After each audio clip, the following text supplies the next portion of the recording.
Utbe bin Gazvani. Vërtet, Utbe bin Gazvani ka një vend të lartë në Islam, Omer ibnul Hatabi. Omer ibnul Hatabi, emiri muslimanëve, pas namazit e yatsis ushtri në shtëratin e tij, me qëllim që të pushoj pak dhe të përgatitet për shëtitjen e tij të natës. Mirpo, gjumi ishte të rretur nga sytë e halifes, nga se posteri kishte lajmëruar se ushtrisë persiane, sa herë që ishte para mposhtjes dhe në rrezik që të shkatërrohej nga ana e muslimanëve, i vinte ndihma prej të gjitha anëve dhe nuk vononin e të bonin forcat e tyre për të vazhduar luftën.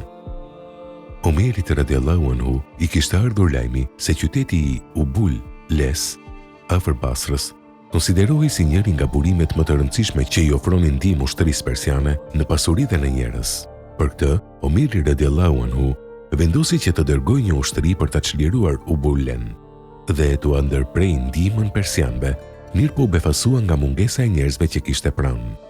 Arsye e kësaj mungese qëndronte në atë se rinia, burrat dhe të vjetrit kishin dalë pothuajse që të gjithë të luftojnë në rrugën e Allahut dhe s'kishte mbetur në Medinë askush tjetër përveç një grupi të vogël. Megjithatë, kjo nuk e luhati as pak, me që u mbështet në strategjinë e tij të pashoqe, për të cilën ishte i njohur. E ajo ishte kompensimi i numrit të vogël të ushtrisë me forcën e udhëheqësit, komandantit.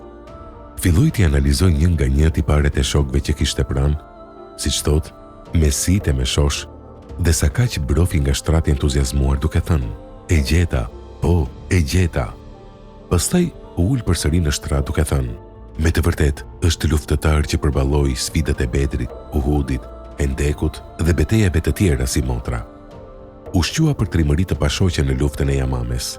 Asnjëherë nuk është goditur nga shpata dhe shtiza e tij as që ka gabuar caku ndonjëherë.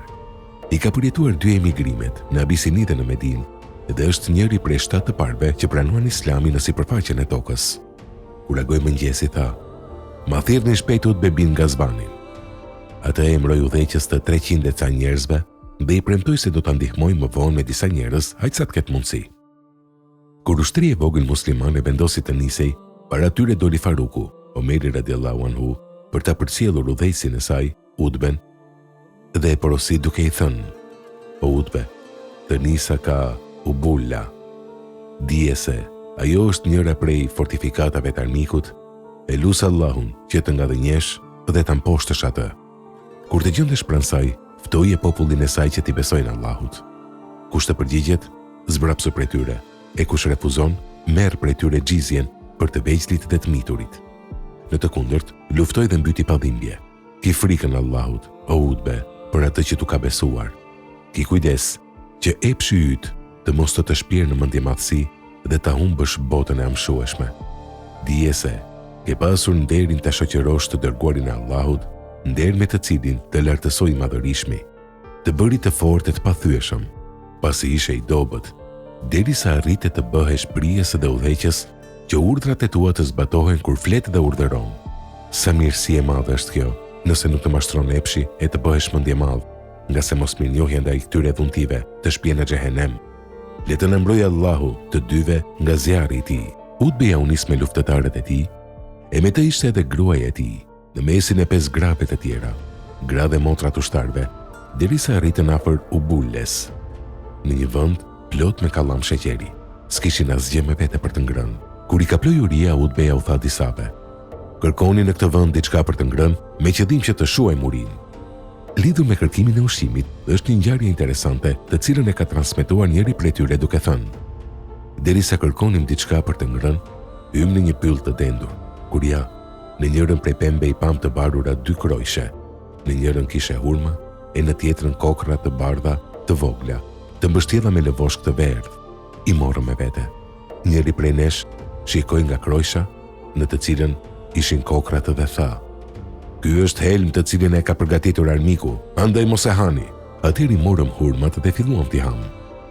Derisa hanim hurma, një kalë që i kishte kputur frerët ju afrua krojshes me kokrat e bardha dhe filloi t'i haj. Deshëm ta presim një herë që së pakut përfitonim nga mishi i tij, para se të ngorte.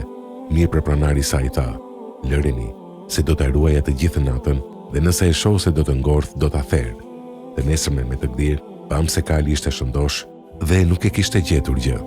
Motra më tha: O vëlla, e kam dëgjuar babain tim duke thënë, helmi nuk bën dëm nëse vendoset në zjarr dhe piqet apo zihet. Atëherë unë mora disa nga kokrat dhe i vendosa në një enë e ja vura flakën për fund.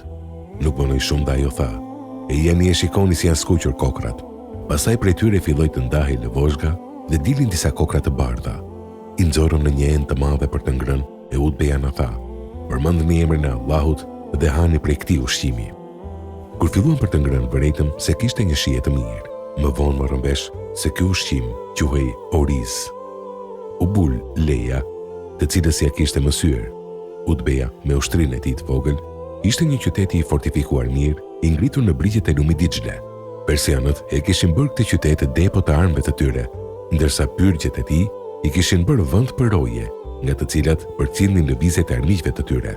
Megjithatë, kjo as pak nuk e pengoi Utben që t'ia mësy mposhtjes së Ubulles, dhe pse kishte një ushtri të vogël dhe pak armë. Me vete nuk kishte më tepër se 600 luftëtar, të shoqëruar nga një grup i vogël grash. Të vetmet armë të tyre ishin shpatat dhe shtizat. Për këtë arsye, patjetër i duhej të përdorte mençurinë dhe strategjinë e tij. Për gratë, Utbeja përgatiti flamuj, të cilët i lidhi në majtë të shtizave. Ato i urdhëroi që të shkojnë pas ushtrisë dhe u tha, kur t'i afrohemi qytetit, çoni pluhur pas nesh me tërë forcën derisa të mbushet qielli. Kur ju afruan Ubulles, ushtarët persian u dolën para dhe i pan muslimanët duke ardhur. Shikuan flamujt tek balbiteshin pas tyre dhe pan se pluhuri kishte mbuluar qiellin dhe i thanë njëri tjetrit, vërtet, këta janë pararoja e ushtrisë muslimane. Sigurisht se pas tyre qëndron një ushtri e hatashme, e cile ka çuar tërë këtë pluhur, kurse ne jemi shumë pak. Në zemrat e tyre hyri frika dhe i kaploi pasiguria. Filluan të mbartnin sendet e lehta e të shtrenjta dhe nxitonin për të hipur në pranijet, të cilat ishin të vendosura në Dixhle, duke lënë pas vetes qytetin e boshatisur. Utbeja hyri në Ubulle, pa humbur asnjë ushtar, e pastaj çliroi qytetin dhe fshatrat përreth një nga një. Të mirat e fituara materiale ishin aq të mëdha, saqë vështirë numëroheshin dhe te i kaluan çdo parashikim. Kur njëri nga njerëzit e tij u kthye në Medinë, njerëzit e pyetën, si janë muslimanët në Ubulle? Për çfarë po pyetni? Pyeti ai. Për Zotin, i kam lënë duke të buar arë dhe argjend me të madhe. Këto fjalët e tij nxitën shumë njerëz që t'i mësyn Ubulles.